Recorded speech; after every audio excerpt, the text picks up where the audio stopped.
23 नवंबर से आप सबके बीच इस साल भी नवंबर में कथा होगी इसी गली में। और एक और भागवत भक्त आज पधारे हैं, भगवान उन पर कृपा करें। शांतिलाल जी बहुत बड़े भक्त हैं, इनसे जो कह दो कभी ना करते नहीं। आप कह दो कुआं में कूदना है तो कह देंगे आप कूदना, कह दो चलना है तो आप चलना, कीर्तन में बैठना है 4 घंटे तो बैठे रहे, ना बोलेंगे ना चलेंगे कीर्तन। कितने बड़े भागवत भक्त, वो भी आज कथा में पढ़ा है। भगवान इनको कृपा करें, इनके ऊपर ऐसा पुरुष पधारते हैं जो नित्य निरंतर भगवान का गुणानुवाद गाते हैं। हमारे मामा के पिताजी तो कुछ नहीं, दरवाजे में बैठ किसी का करते नहीं, हर क्षण कोई राग द्वेष नहीं, कोई काम नहीं। क्यों? सब बच्चे कर रहे हैं।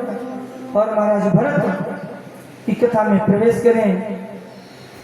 महाराज भरत का अंतिम मृग की ध्यान करते हुआ अगला जन्म हुआ मृग। और मृग योनि में भी आके महाराज भरत को ध्यान था कि मेरा जन्म महाराज भरत के रूप में था।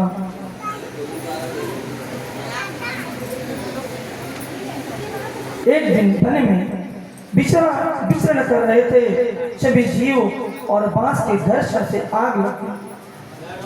सारे पशु पक्षी जीव निकलकर वन से भागे, पर महाराज भरत जो मृग योनि में आए थे ध्यान था, खड़े रहे, वहां से हटे नहीं, भगवान का चिंतन करते। और अगला जन्म हुआ महाराज जड़ भरत। फिर मानव योनि में आए, पर क्या थे? जड़ भरत, जड़ भरत के रूप में।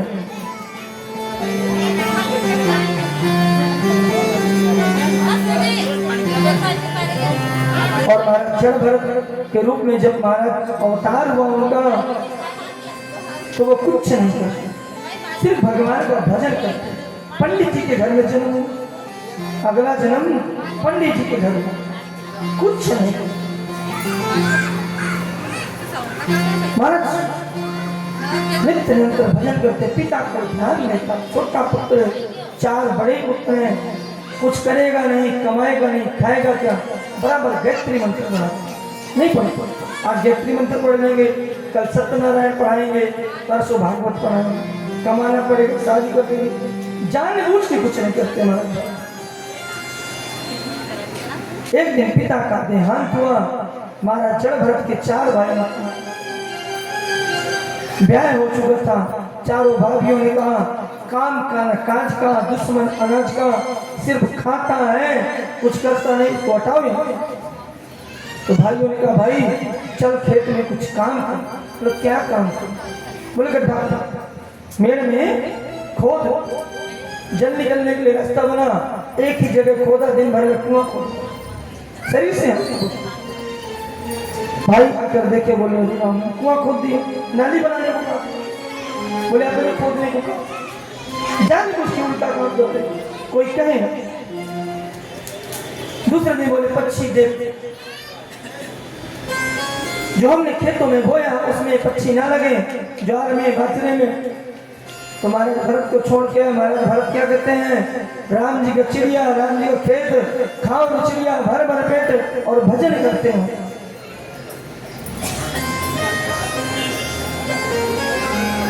महाराज भाई परेशान घर से निकाल दिया। और वहीं से महाराज रहू दीक्षा लेने के लिए जाते हैं राजा रघुगण।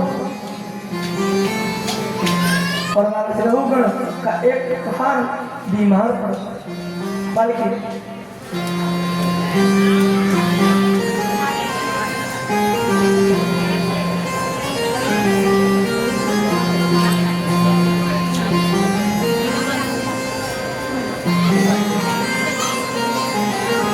सहोच्चटा चैव देवी भद्रकाले।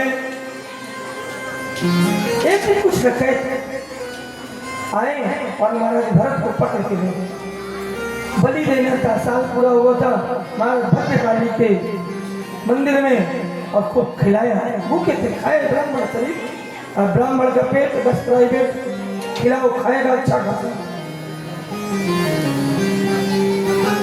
महाराज नैना धुलकर महारानी भद्रकाली के समक्ष लिखा कि बलि देने महाराज भरत ने कहा इसी काम में से इच्छा उठे जैसे महारानी भद्रकाली की नजर पड़ी जने उधारी ब्राह्मण भद्रकाली प्रकट हुई और दैत्यों को मार दिया। महाराज भरत वहां से आए, भद्रकाली ने स्वयं प्रणव किया महाराज बैठे रहे पूछे टीले पे राम का नाम भजन चालू। महाराज राहुगण ने कहा राज्य मेरा है, कहा बीमार पड़ गया तो जाओ जो मिले उसे पकड़ लो, पालकी में लगा। और महाराज राहुगण के हार गए, महाराज भरत को पकड़ लाए, अब पकड़ के लाए पालकी में लगा। चलो चलो भाग। अब महाराज भरत कुछ बोले, जहाँ चीटी दिखती कूद जाते, पैरों में न दबे, कोई जीव दिखता उछल जाता। अब जब पालकी का ऊपर का भाषण टेढ़ा सर में लगे रहो,